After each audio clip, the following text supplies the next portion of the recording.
would be.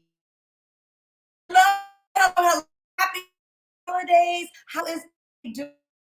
So good to be with you. I have an amazing guest that I want to share with you. But before we start, I want to say happy holidays. Do you guys believe it? We are less than 3 to 4 weeks before a new year.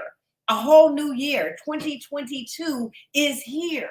I want to ask you, how are you living? Are you living your best life? Are you doing all the things that you want to do? The one thing I am very sure of is life is not promised. Tomorrow's not promised. So the only time we have is right now. So I want to encourage everybody to make sure you just take every day and cherish it, even the bad, even on those days when it doesn't feel that good. Take those days and cherish it because it's lessons and they're learning. Just learn the lessons so you can keep moving on. So anyway, that's enough of that. Again, happy holidays. I have before you somebody who is absolutely amazing that we're going to be introducing to the platform. But before I do that, I want to do my little housekeeping and make sure we're live.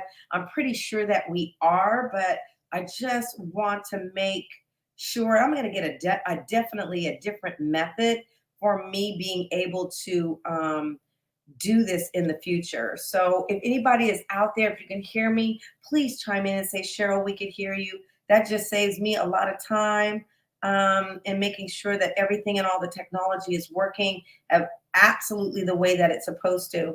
I'm also going to ask you, while you're in this dialogue, there's some things that are very, very important for us to do. And the first thing, hold on, we have a problem streaming in LinkedIn. Hold on a few seconds. I'm going to make sure we fix that because we need our LinkedIn family to be able to listen to us as well. Okay, I think I picked that out. I want to say to you that, knowledge is amazing, but it's only amazing as when you use it. And so in this time, I asked you, wherever you are, to please tag a friend, invite somebody to learn something, to be able to grow. And then with that, we grow together. So please do also grab a pen and a piece of paper. I want this to be a monologue, not, a dialogue and not a monologue. We want to hear from you. So welcome. I know the viewers will be logging on momentarily, and I'm really am excited. And by the way, you guys, right now what I'm doing is I'm multitasking. I'm sharing this with as many friends as I possibly can because I believe in sharing the love. It's important for us all to get this information from this queen. So I am sharing. So please do the same. I want to say I'm just so excited. So I'm going to bring this amazing person onto you, and her name is Sharawn Connors. She's a Chief People Officer, but we're going to talk more about who she is and what she does. So say welcome, Sharawn. Hi, Cheryl. Hi, everyone. Thank you so much for having me. I'm excited to jump into this conversation. Yes, me too. You guys, I had the opportunity to meet Sharawn early on in my career. Well, actually, it wasn't all that early in my career. It was early in her career. But anyway, that just shows you the gap. But anyway, she was amazing then, and I've been able to watch her grow and prosper. She's always a person that's giving back, and I'm so honored, Sharawn, to have you here today. That's why they say when you meet people, you should never burn bridges. You never know when that bridge is going to cross again. And Sharawn, I'm glad that you and I connected. Me too. And we had a strong connection back then. So it's been great from the beginning. Yes, it has. So without any further ado, let me share with you this platform, why I'm here. Why do I do this every week? Why do I come to you and bring these amazing people for you to have an opportunity to get to know? And I am basically here to highlight both the journey and the success stories of professionals and entrepreneurs of color. We want to explore all the important and necessary information to help inspire, encourage, and aspire all business owners, professionals of color. And we plan to equip them with specific concrete examples, tips, tools, and tricks, and lead them to their own successes, not only in business, but in life. The question, Becky, is every week that we ask, and I'm moving my phone because I keep hearing feedback. The question every week that we have to ask is, where are you going to get fit? What does fit mean? Fit stands for faith. I'm going to turn my volume down. Maybe that'll do it. Hold on, y'all, because I'm getting feedback. I don't know if you out there are getting feedback, but if you do, please let me know. It stands for faith, intuition, and tenacity. Faith is your ability to believe in the unseen. Your intuition is learning how to trust yourself. And tenacity is just your will to go get it done. And we here on this platform want to infuse that in you. We do that through storytelling. We do that by sharing with you other amazing women that are in the world that are of color or black. And I'm all my programs, by the way, I need to be really clear about this. I have a very multicultural family, and this is in no means a ding against anyone. As a matter of fact, I'm all about inclusion for real. And the reason that I specifically focus on Black women and women of color is because we haven't had the platform. It hasn't been created. So I've created it so that I can showcase to those, because I hear too often in my 30 plus years in corporate, my 30 plus years as a professional, that we don't know where they are. We don't know what amazing Black women are. And I want to say, you don't have to say that anymore, because I can introduce you to them. My network is vast and strong, and I know women all over the globe that are doing amazing things. And my goal is to bring their stories to you, bring them alive, so that you can see who they are, what they do, and how they move. And these are amazing, amazing, amazing, amazing women. So with that said, I'm going to go ahead and get started and introduce this amazing queen to you. Then I'm going to put on my glasses because we need to see. Okay. Um, Sharawn is a global people leader driving strategy, high impact initiatives, and operations to maximize shareholder value and attainment of business goals. She's an experienced leader in diversity and inclusion, executive compensation, global compensation and benefits, global mobility, HR communication, HR mergers and acquisitions, HR business engagement, employee relations, and HRIS. She is an excellent communicator, adept at building strong relationships, credibility with the C-suite, and business leaders to drive change. She's solution oriented with the ability to analyze relevant data to recommend successful strategies and projects to meet the needs of the business. She has the ability to work at all levels of the DEI stack: strategic, operational, and tactical. She possesses the ability to think strategically and implement strategy practically. With a passion for education and coaching, Sharawn serves on the board of advisors for College Track, and it's Oakland as a mentor to first generation and underrepresented college students. He is also an advocate for affordable housing and quality elder care to underrepresented groups in her hometown of Oakland, California. Wherever you are, please give this queen a round of applause. Welcome, welcome, Thank you, Sharon. welcome. Thank you. That resume within itself is impressive, Sharawn. Thank you. So I always start the conversation off, Sharawn. Okay. What are you passionate about? Oh my gosh. So many things, Cheryl. It seems like, there's so many areas I want to focus on. Sometimes I have to be very diligent about prioritizing and selective on where I spend my time. But I would say one of the things that really motivates me is I do want to see more people of color in leadership roles in corporate America. There is simply not enough. And my personal experience, as I started to climb the ladder, I started to be the only female in the room, certainly the only Black person in the room. And there's so many talented individuals out there. I want them to know if this is the path they want for themselves, it absolutely can happen. And I want to support them in getting there. And I want to make it easier for others to get there. I'm very passionate about that. I also mentioned, or you mentioned in my bio, affordable housing. So I grew up in Oakland, California. There is certainly opportunity. If you look at the homeless population, it has just exploded in Oakland. And that's really interesting because you also see there's a new generation that has a lot of wealth that has moved into Oakland. And so it's very imbalanced right now. And so I'm passionate about making sure that, folks can afford somewhere to live, and not just anywhere, somewhere with dignity that they can be, proud to call home. That's what Oakland is for me. I'm proud of Oakland, and I want everyone to have that experience. Um, Lastly, I would say I'm passionate about education. I think education is a great equalizer. So we may not all start off with the same opportunities, but I believe education is one of the ways that you can really put yourself in a position to win. And achieve your goals and make an impact. And so I encourage anyone who wants to go to college or who wants to learn a trade to take that very seriously and do that. I think it pays off tenfold. Wow, you mentioned three great things: education, affordable housing, leadership. Were those the three? Did I miss Those one? were the three, yes. I think that is just so amazing, and to have someone who's an advocate for that. And I know personally that Sharawn is very, very, very committed to the task of bringing talent. Not any talent, she wants to bring the right talent. And I have had the opportunity to engage with her and with my nephew, who's an MIT uh, graduate, to come in and do some programs. And so she's somebody who talks the talk and walks the walk. He's also amazing too.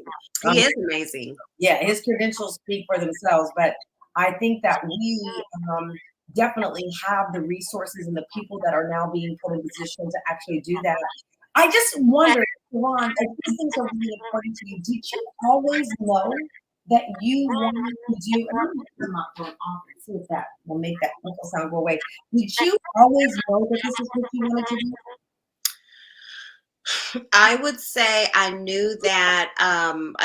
So let me back up. I've been in charge for a very long time. I grew up in a single parent household, and I'm the oldest of my two siblings. So I always knew that, I was in charge. When my father wasn't home, he made it very clear, when I'm not home, you are responsible. And believe it or not, Cheryl, that has a lot to do with who I am today. And I carried that into corporate America. I always felt a sense of responsibility for my work, for my team. So I always knew that I wanted to support others and help others. I did not know, Cheryl, exactly what that would look like. And I think I encourage people to explore, because I started, as you know, Cheryl, in IT. And then I transitioned into human resources, which I absolutely love. Did I, when we met, Cheryl, looking back then, think that I would be a chief people officer? Absolutely not. But I can tell you, as I started to step into different roles and I saw good leadership and bad leadership, I certainly felt that there was a role for me to play. And I would say I got really good about, as I was progressing in my career, being clear on what I wanted the next step to be. So I didn't necessarily know all 5 steps, but I was very clear on the next step. So much so, I like to journal and write things. So I would write down what my next position was, and that would be 2-3 years before it even happened. Hey, Sharon Connors, Director of Human Resources, Sharawn Connors, Chief Diversity Officer, Sharawn Connors. It couldn't have been 2 or 3 years ago. I wrote Sharawn Connors, Chief People Officer. And I look at that, I go back and I look, because it reminds me, and it seems so far away when you're writing it, but you would be amazed at how quickly things and opportunities can present themselves. So I always have my eyes on the prize of what's next. Wow, that's so powerful, because a lot of times, when we speak, Sharon, especially about things about manifestation, people think it's kind of like in the ether. Yeah, right. Mhm. There's so much validity in being able to mentally, when we talk about being fit, having the faith to put it down in ink. It's like almost you're making a declaration to the universe about what you want to manifest in your life. And I also love the fact that you said that you didn't always know the steps. along the way, but you just took the next step. And I think for a lot of us, it can become overwhelming because we're trying to solve the problems of the world, and they weren't built in a day, and they're sure as heck aren't going to be solved in a day. It's one step at a time. What can you do right now? That's right. What That's can right. you do today? So I think there's so much power in that and your ability to do that. Was this something innate in you, or did you have mentor or role models along the Thank, thank you for break. You must be reading my mind because that's what I wanted to say next. I cannot stand when people say I am self-made. I don't believe that anyone is self-made. So absolutely, absolutely not. I did not end up in this seat doing it on my own. This would have never happened on my own. Not only do I have a mentor, Cheryl, I have so many mentors, and I think connecting with people, you cannot underestimate how important that is. And I will tell you a story. I was thinking about this when I was thinking about our conversation. For the role I'm stepping into now, I was invited to a dinner, I would say about 6 months ago. Mhm. And I went to the dinner because I knew the person who was hosting the dinner and I wanted to support her. And I didn't know exactly who was going to be at this dinner, or what was going to happen, but I knew that she was part of my network. She invited me and I wanted to be supportive. Mhm. I went to the dinner. There were 20 people at the dinner. Steph Curry ended up being at the dinner. My one of my mentors ended up being at the dinner, and I just happened, out of all the people there, we happen to have chemistry and connect. And he said, I want to help you on your journey. So fast forward, as I'm interviewing for the chief people officer role, my mentor ends up being at an event, a social event, with the CEO of this new company. And they start talking and I come up, they start talking about me. So I say that to say, Wow. your network is invaluable, right? And it's not, I wouldn't say that that person got me the job, right? Because we have to be prepared, we have to put in the work and be ready. But if you have people speaking for you when you are not in the room, and endorsing you when you are not in the room, you have no idea where that can take you. No idea. And I didn't know that was going to happen, right? This is all just through organic networking and sincere connections and trying to be of service to my network. I think it's a network to me is like a currency, right? You get a lot, but you have to give a lot too. Wow, girl, you just hit so many different things for me. Number one, what a humbling story to tell, because you never know where life is going to lead you and who it's going to lead you in front of or to. And I'm sitting here and you're talking about, you first of all, you put something down on a paper that you want to be chief people officer. You're interviewing, you go to an event and you meet some of the most incredible people, not even knowing that you're going to, but just going with the sole intention of giving. You also talk about your network as a currency, and I say that every day on this platform. When I was in grad school, Sharawn, I came up with something called the C4 matrix, and it's really simple, but it's so powerful. Mhm. Communication creates connection. Connection creates collaboration. Collaboration creates community. Mm. Community is the new cultural currency. Your network, community, to me, those are one and the same word. That is culture. That is currency. And it's powerful because you are only as powerful as those that are around you that can help you to open those doors. And your your past supersedes you because she thought enough of you. How did they even have the conversation about you at an event?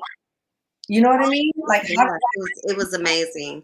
They wow. they sent me a picture together. One of them texted me and said, "You'll never believe who I'm talking to." And they sent me a picture, and that was on the day of my interview. So you just never know. You never know, Cheryl. And I think the other thing that I'll highlight is, sometimes we're in situations where you may feel like, oh gosh, my manager doesn't support me, or I don't feel like I'm getting what I need. But when you build that community, I wanted to make this point. It doesn't always have to come from where you are today, who you see on a day-to-day basis.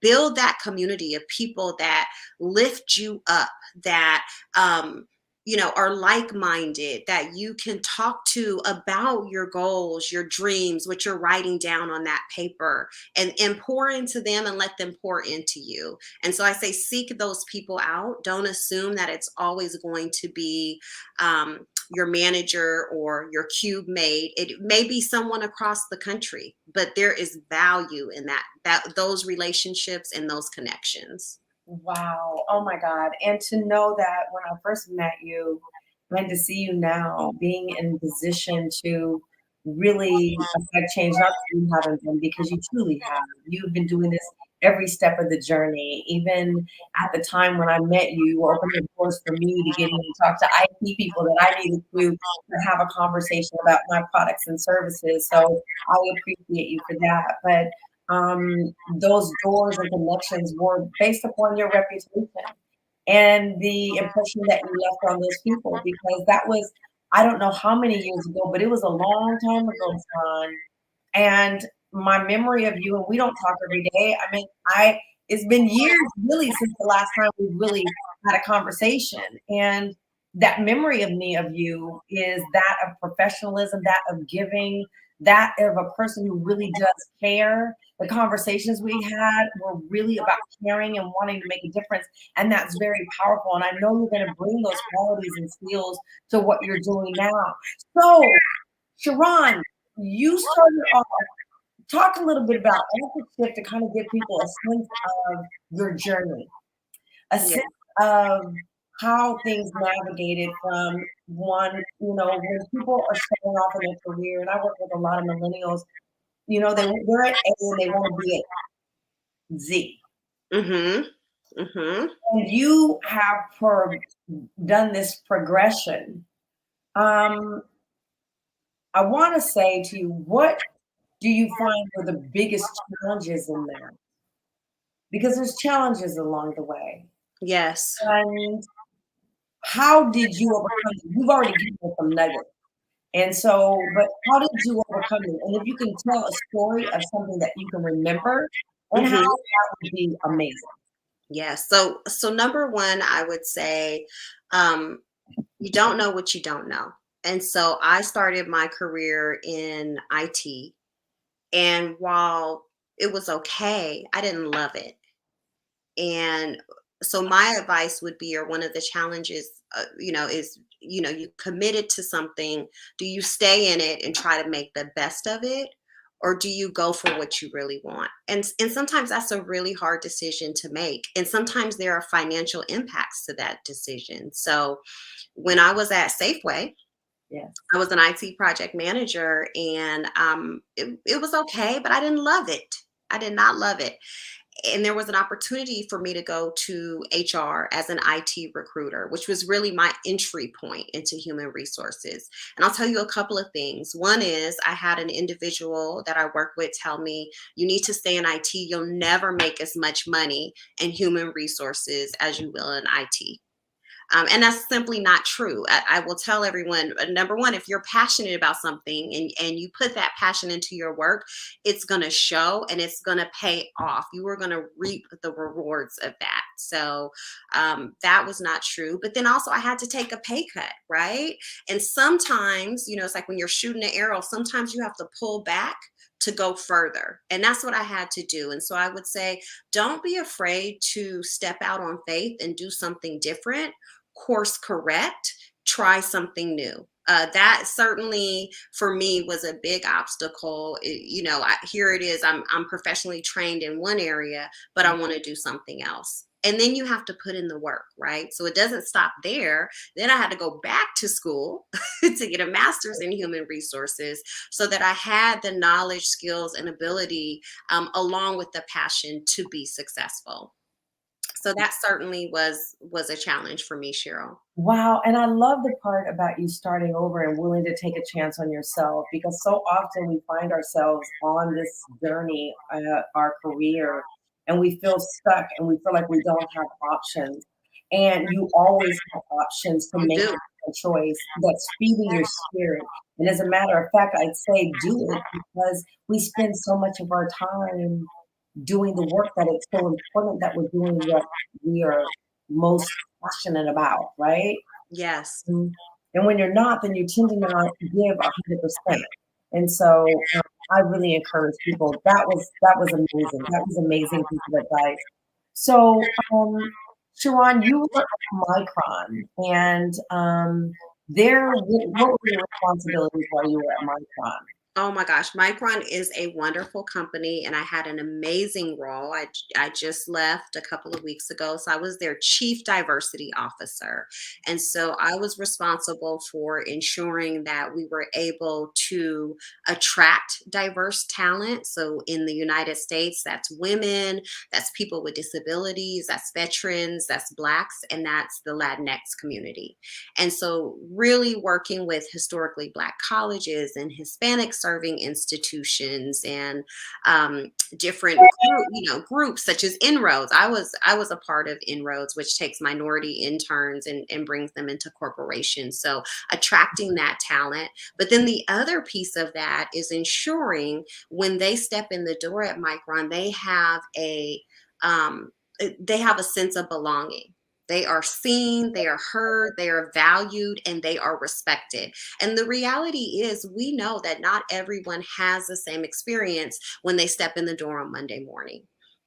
So the question becomes, why is that? And what are we going to do to fix that? And there's a lot of different things that we can do to, number one, understand where we are, and then make changes in our culture, changes in our behaviors, changes in our policies to make sure that we get to a place where everyone has that sense of belonging and they're seen, heard, valued, and respected. And Cheryl, you mentioned I have a background in compensation. I'm very serious about pay. So we also want to make sure that we are paid fairly. So, as an example, Black women are paid 63 cents to the dollar of white males for the same work. That is a problem. And over a lifetime, that's the difference between having wealth and not having wealth. Right. Right? Being able to send your kids to college or not being able to send your kids to college. It adds up. So I'm also passionate about making sure folks understand all the different levers of pay in corporate America, whether that's your base salary, whether that's stock given by the company, special bonuses. There's all types of incentive. There's deferred comp plans, and so we need to make sure that there is an awareness with underrepresented groups and that they are empowered to ask for what they rightfully deserve.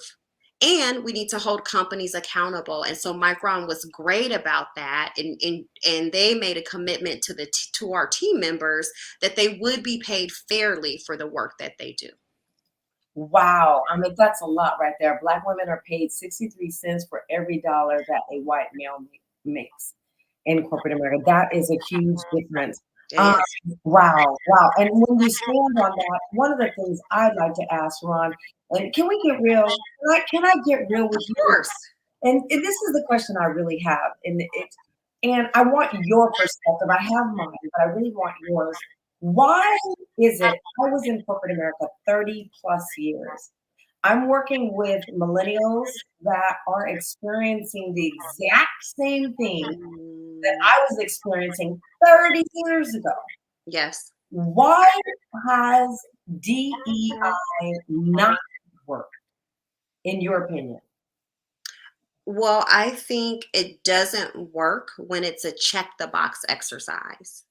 So, one of the things that I loved about being at Micron is our CEO Sanjay would always say, this cannot be just a check the box. You have to, Cheryl, walk the talk. And so it hasn't worked because companies have been giving lip service or doing performative DEI, and no one is holding them accountable. And so I think what I'm most excited about, what I've seen in the last 2 years, Cheryl, is a shift. So employees are starting to hold companies accountable. Potential candidates are starting to say, hey, do you have a chief diversity officer? Can I see your stats on what is the representation of Latinos in your company? And by the way, who is the highest ranking Latino in your company? I'd like to know who that is. We have shareholders asking company, um, what are you, what are you doing? What are your DEI efforts, and are you making progress, right? And Right. so this new sense of accountability, I really hope that it continues. And I think, Cheryl, the difference between our generation and what I'm seeing with the newer generation is that there is a sense of accountability that they are holding companies to. And I didn't see that coming up in my career. What I saw from what I learned from my father, who was excellent. I think he did a fantastic job raising me. But he told me, when you go to work, you don't ask a bunch of questions. You go in there, you do a good job, you keep your head down, and you get your check. And I think that's it's the best advice he knew to give me, but it's not great advice, Cheryl. And so we have to start looking at this in a different way. Wow, wow. And I love the fact, really a new lens. And one of the other things that I would add to that, because I agree with everything that you just said, another thing I would add to that is that, in order to truly have a diversity, equity, and inclusion, and I really weigh heavy on the equity side, Yes. than the other two, although they're all three important. I it should be EDI, but anyway, but I that, like that. I actually like that. yeah, that you have those voices at the table. And if you are in a room talking about diversity, equity, and inclusion, and everybody at the table doesn't have representation, then you're having the same dialogue, Mm-hmm. same mindset. Mm-hmm. Only way that you can shift that is to invite or to have that additional vantage point to have a true conversation if it's going to shift. And I'm in agreement with you too that I do think that things are changing, and I'd like to see them change faster. To be between you and Yes. I know that the world had an awakening, in terms of, racism, unfortunately, at the loss of a life. But this is not an awakening for Black people or people of color. This has been going on for a very, very, very, very long time. And so for us, I think sooner versus later, that's all I'm going to say. Yeah, just sooner versus later. I agree, Cheryl. And I also think, I know, so I'm joining LiveRamp as their chief people officer. One of the things I wanted to see was, do they have a commitment to diversity and inclusion? Was it on their website? Did the CEO did Scott mention it? Is he putting resources behind it? How serious are we about it? And so I would encourage anyone who's thinking about joining a company, do your homework and ask those questions. Do not be afraid to dig in, right? These companies, they want to know about us, right? And Yeah, our background, but we also want to know about you, because it needs to work on both ends. And I think it's so important to be in an environment where you can be your best self, right? And to show up as your best self, it's not just about saying we have diversity and inclusion, but it's about being in a positive environment where you feel that you can speak up and you can challenge, and you know that you're being paid fairly, and there's a process in place to ensure that happens, and you know that someone is looking at promotion rates and ensuring that everyone has the opportunity to reach their full potential. So I would say, ask those questions. Do not be afraid. would you or could you give some, and thank you, Shalon, for that feedback. And this is so powerful for anybody that's listening and you're looking for a roadmap. You have a DEI expert on hand that lives and breathes this every day. And it's her life's purpose and mission to continue to push strong DEI programs within corporate. That's right. So please take note of this. But my question for you, my next question is, what would you recommend to those individuals that come into these environments and really are still dealing with microaggression? And one of the things that I have Mm, found, and I mentor a lot of young women that are in corporate, and they come to me often, and their biggest complaint is that it's not necessarily at okay, you have the leadership level that really wants to push these programs. I know where you're going. Yeah, it's really not at the lower level. Everybody there really wants to play well together. It's that middle layer that really is the roadblock of not wanting to embrace. And I really, I share with them anecdotes, but I really love to get your prescription on how do they deal with that and still maintain, because the interesting thing we have to also think about is that these women are mentally challenged for years, and it's heavy. It's Yes. not about when you talk about what we went through, they're carrying that, they're carrying their families, they're carrying their own responsibilities. So the layers of it is very thick, and then to have to deal with it at work and not be able to truly express yourself in a way that you don't come off as a mean, angry Black woman, or you're not a team player. Any advice? Yes. So microaggressions, wow. They can be very hurtful, Cheryl. So it's microaggressions are really tricky because on the surface, they almost can seem innocent. But what they do is they're frequent, right? And so over time, it's like a mosquito bite. They start to poke at you, right? Mhm. And that little mosquito bite, when you start to have 5, 10, 20, 30 of them, it starts to tear you up and tear you down. And it makes you insecure, and you're not able to be your full self and perform and do your best work, right? And we all experience microaggressions. I still struggle at times, and I'm the chief diversity officer with how do I deal with microaggressions, right? So there's a few things that I think we can do. Number one, you can always ask a follow-up question, right? So if someone makes a statement, I'll give an example. I was at a dinner and people were saying, my colleagues were saying where they live, right? And one lives in a house here and one lives in a house there. And then someone at the dinner turned to me and they said, "And what about you, Sharon? Do you live in an apartment in Oakland?" And I said, "That's an interesting question. What makes you think that I live in an apartment?" So I think sometimes if you turn it around, if you answer the question with a question, if it's a question, that then puts them on the hook for explaining, opposed to me explaining that no, I don't live in an apartment. I live in a fully furnished home, right? Right. So that's one way. That's Um, wrong. that's one tactic. That's one tactic. Now, sometimes a microaggression will stun you, right? It just comes out of nowhere.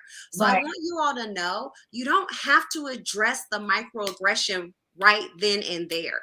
You can take time to get your bearings and think it through and come back.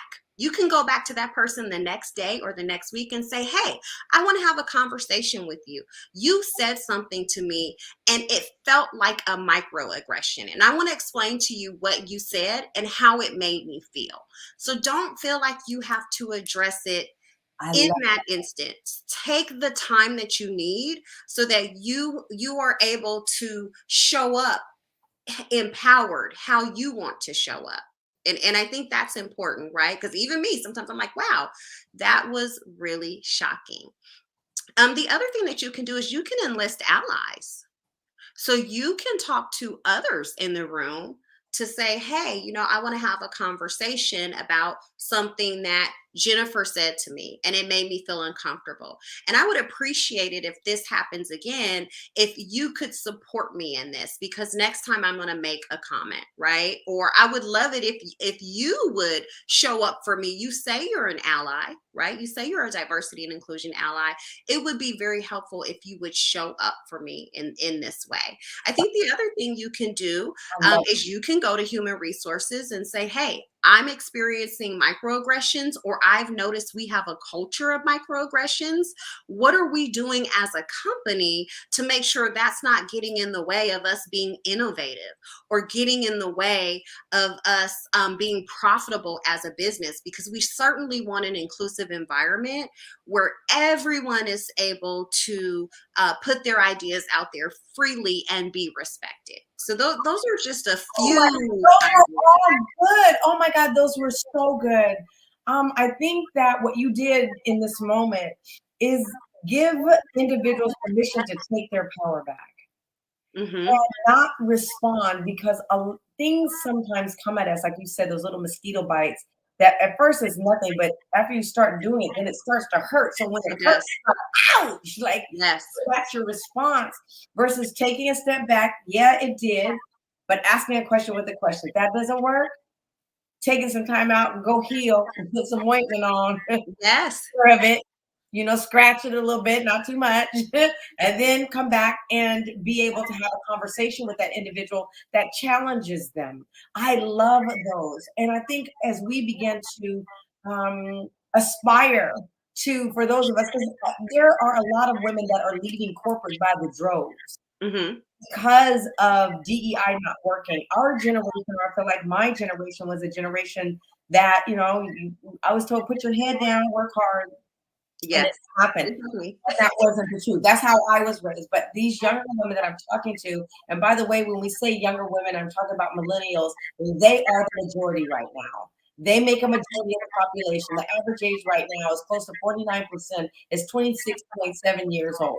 So they Yes. are leaders. These women I come in contact with are educated, they're buying houses, trading stock, flipping houses, and doing all kind of amazing things. So that is a generation. But when we can enable them with tools like you're talking about, of how to combat these issues within this environment it's everything.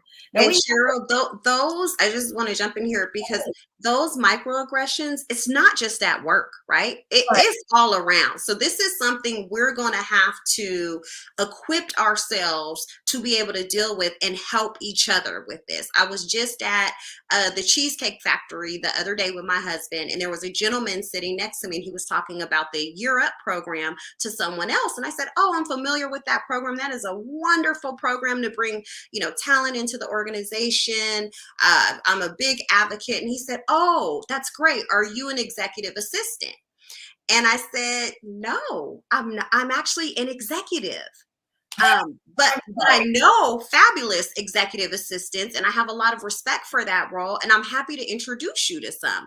So I think you also can take time to educate and dispel the myths in a very non-confrontational way, because I feel like sometimes it's almost like a poking to be confrontational. And so I want to show you something different.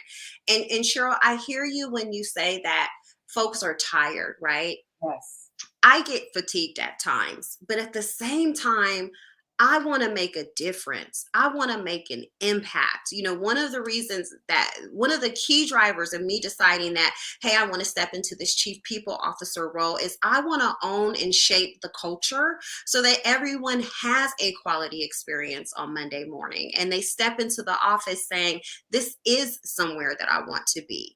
I read a statistic and it said that 69% of chief people officers are white women.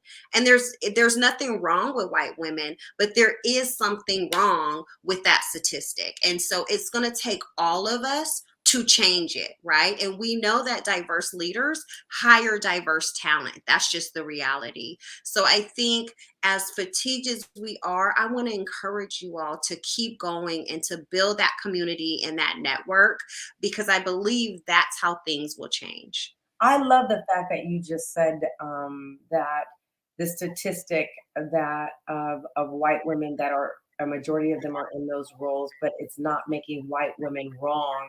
It's making the statistic not That's wrong. right. And so when we look at it that way, then I think it also takes the defense off of them too, because I mean, just understanding that, because there is frustration on our part, and there is frustration when we say, well, why is it this way? Mhm. Why is it this way? Why haven't we been given these opportunities? Why haven't you pulled us up? Why haven't you tapped us on the shoulder? Mhm.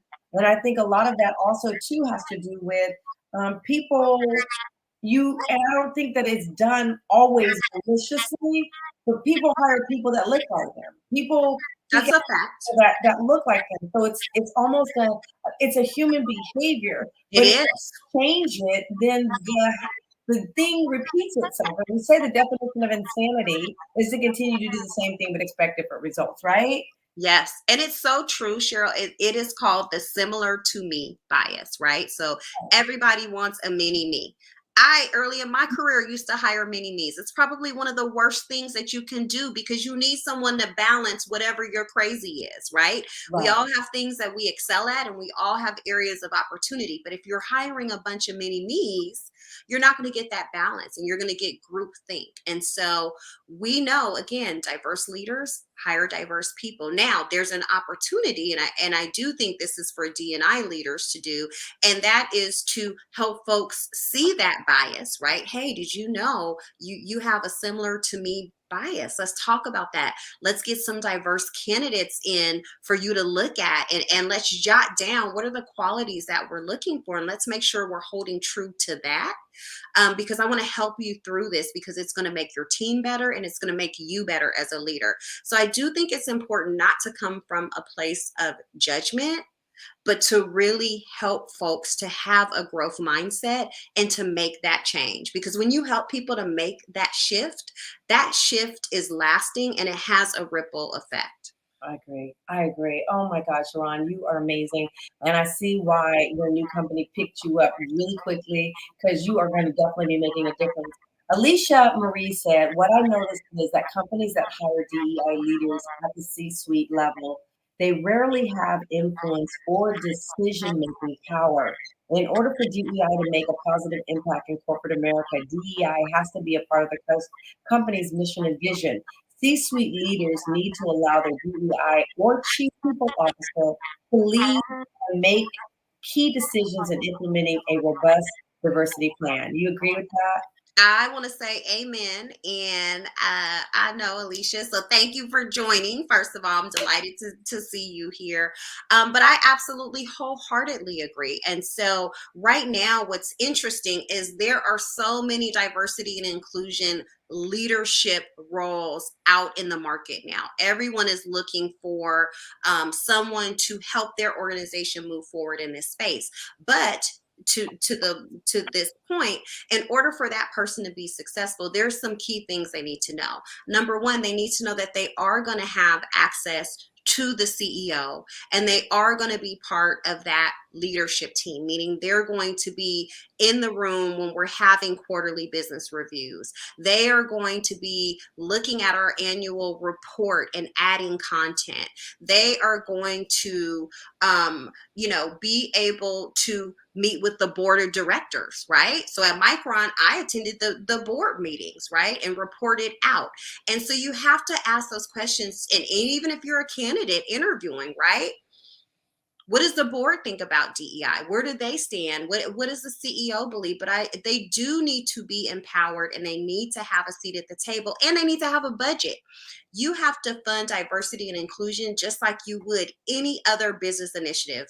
That means you need money, you need a budget and a rather large budget, and you need resources. I can't tell you how many times I'll get a call and they'll say, "Oh, we're looking for a DI leader. It's going to be, you'll be leading it and you'll be the team." Well, that's not going to work if you want to make a real impact. And Right.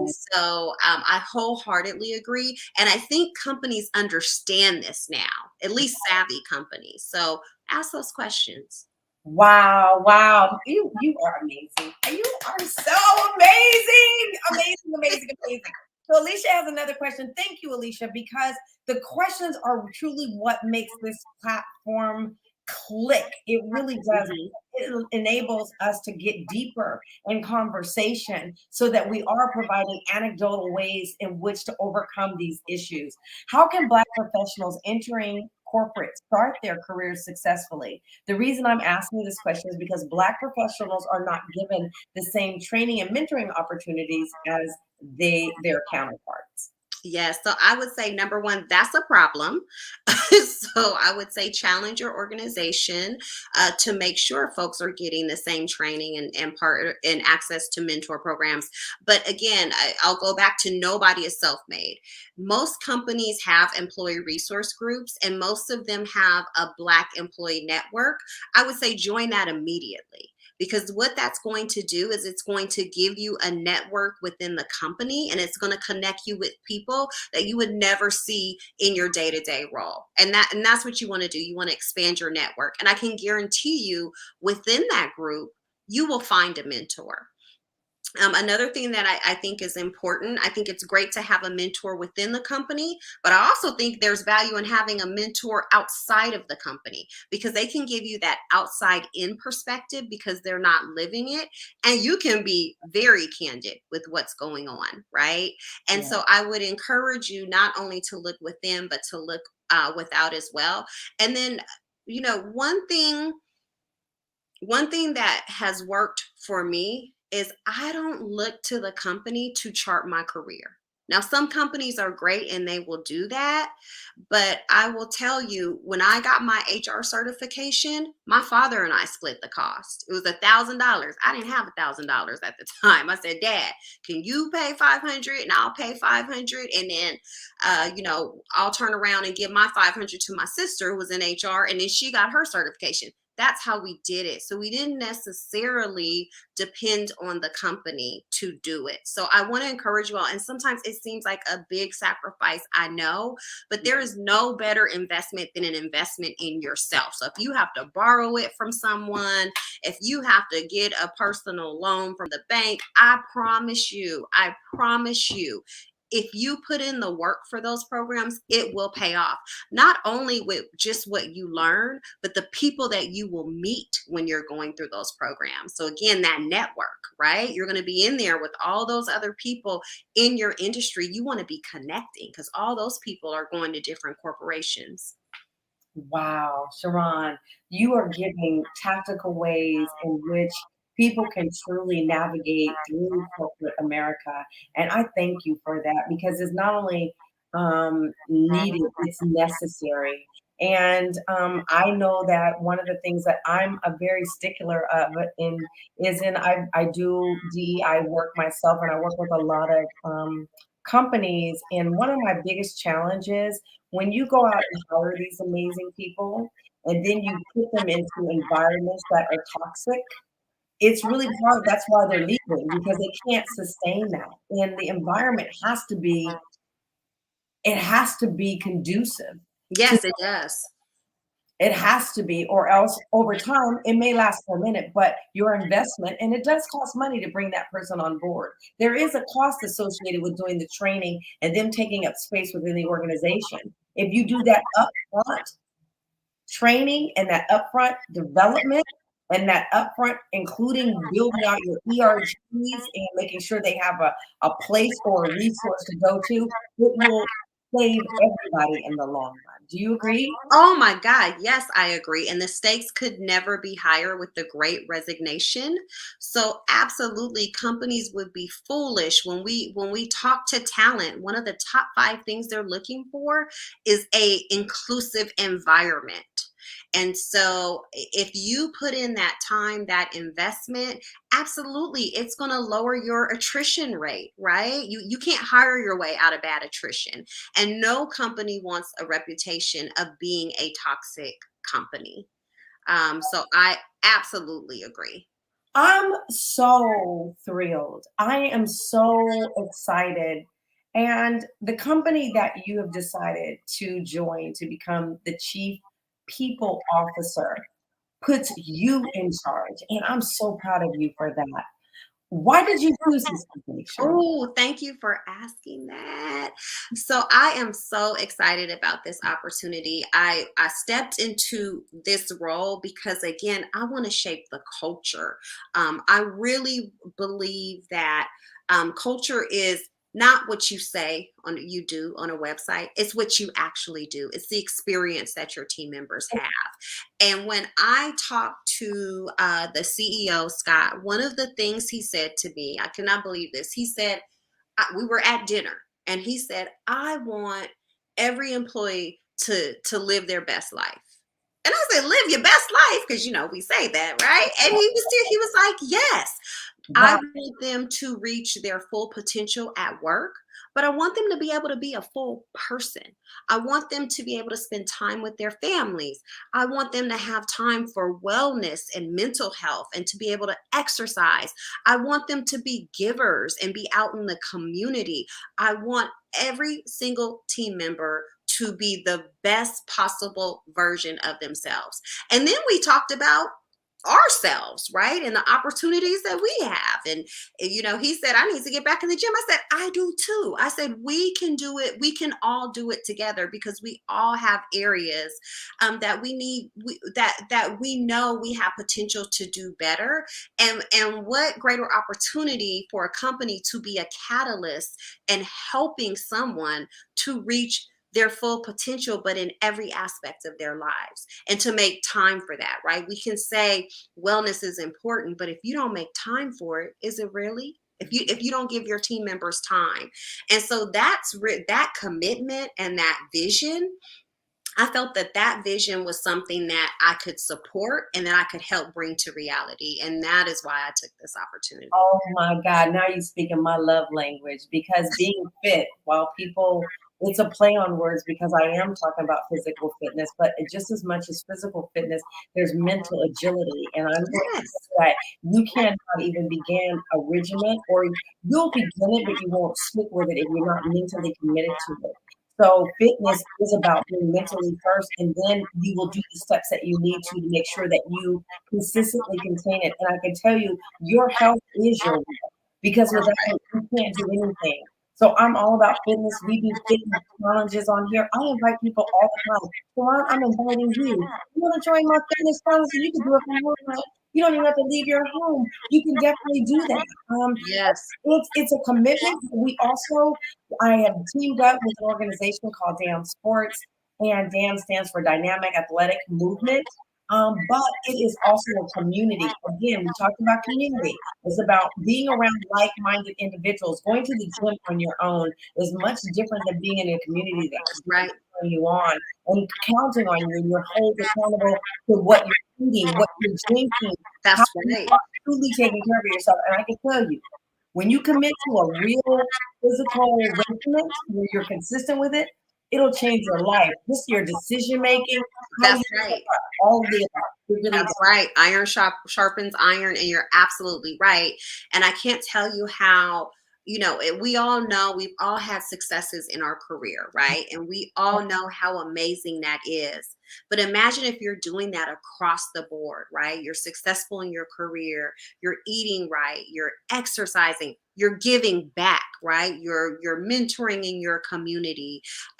You are doing your side hustle. Maybe you like to do floral arrangements in your free time. You actually have time to do that. You are connecting with your family and your loved ones and prioritizing what you need to do with your family along with your career. And I think that opportunity, I want that for everyone. So let's all go out, let's be whole at work, and let's be our best selves. Oh my God. Oh my God. I'm so excited, Siobhan.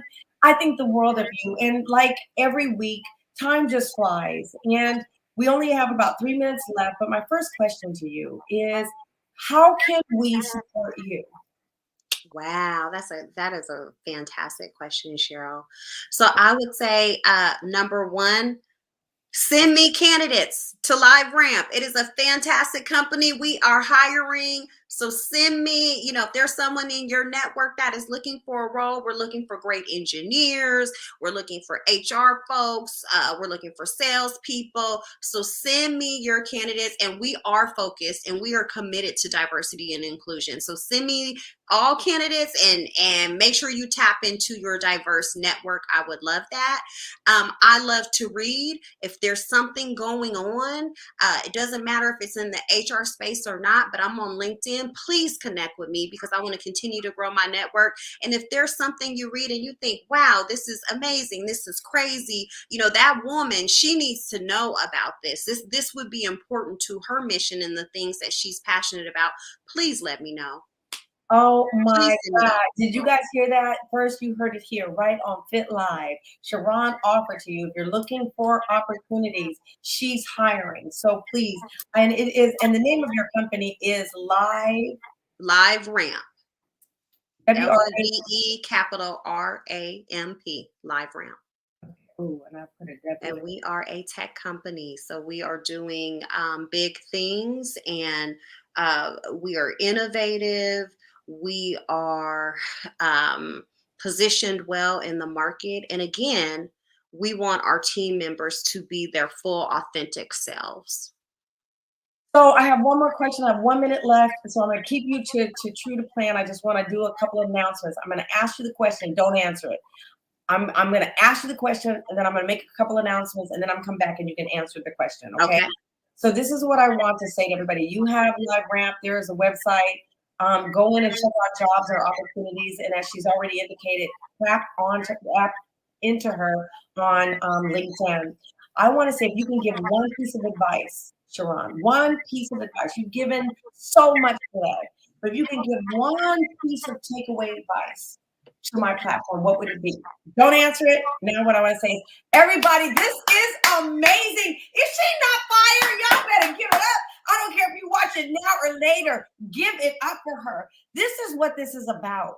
It's about how do we share anecdotal ways so that we can continue to thrive and not just survive. So you got an opportunity to hear firsthand from an expert. I really encourage you, take the advice. If you haven't listened to the video, go back and listen to it again. This is something that is just priceless. And I just want to thank her from the bottom of my heart. I also believe in acknowledging my team.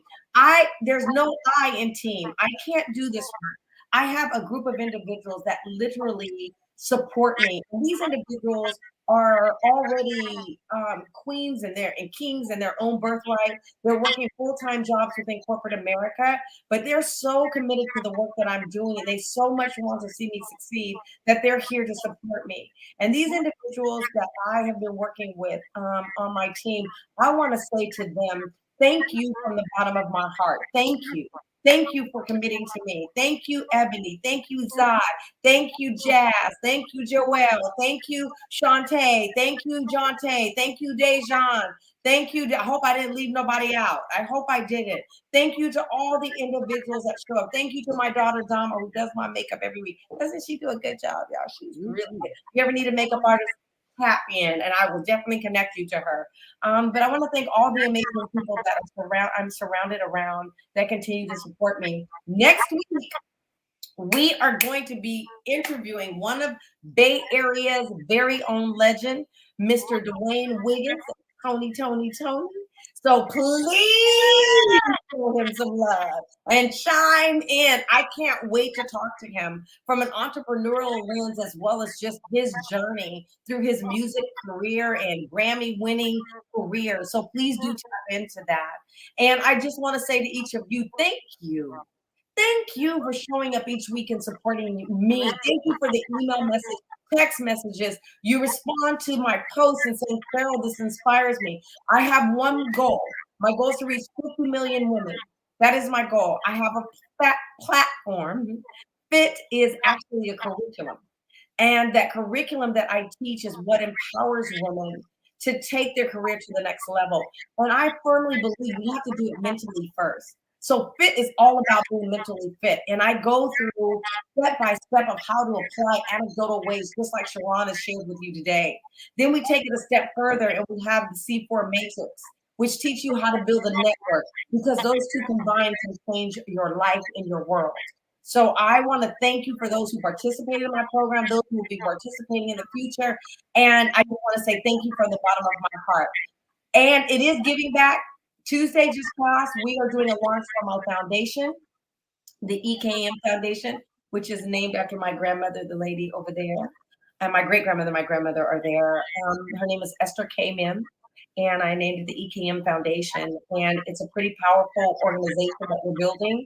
And we need all the help that we can get. We're about to take our program to Africa. We are working right now. We've gotten already 2 invitations from the university and others, and I'm so excited about it. We are actually going to be tapping into 840,000 women. You guys, this is powerful. So I need your support to go do this amazing work. So with that said, thank you. And now Sharawn, please. Okay, thank you for that time. So I would say to everyone who is listening to this conversation, my advice is keep going, keep pushing. It is hard. I was talking to a cousin of mine about stepping into this role, and I was on the phone with her and I said, I'm excited, but it's gonna be really hard. And she paused and she uses a lot of profanity. So I'm not going to tell you word for word, but she said, everything is hard, Sharawn. She said, working at McDonald's frying French fries is hard. We choose our hard. And so I want to encourage you all, go for your dreams. It's not going to be easy. It is hard, but you have everything it takes to get there. I fully believe that. Ignore those microaggressions, ignore the haters. None of that matters. All of that is noise to throw you off of your game.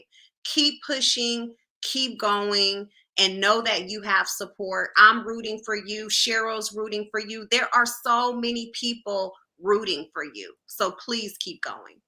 Yes, yes. Oh my God. You are amazing. Sharawn, I have so much admiration, respect for you. I thank you for trusting me and coming onto my platform to share your story. And I thank God for all the lives we're going to touch as a result of it. We want to wish you continued success. And if we can ever stand with you, you need us to stand beside you, you need us to just to hold your hand and be in the background, whatever you need, know you have a network here to support you. Okay, Thank you, and thank you for having me, Cheryl. thank you. God bless everybody. Sharon, don't hang up. Everybody else, God bless you. Have a great rest of the week.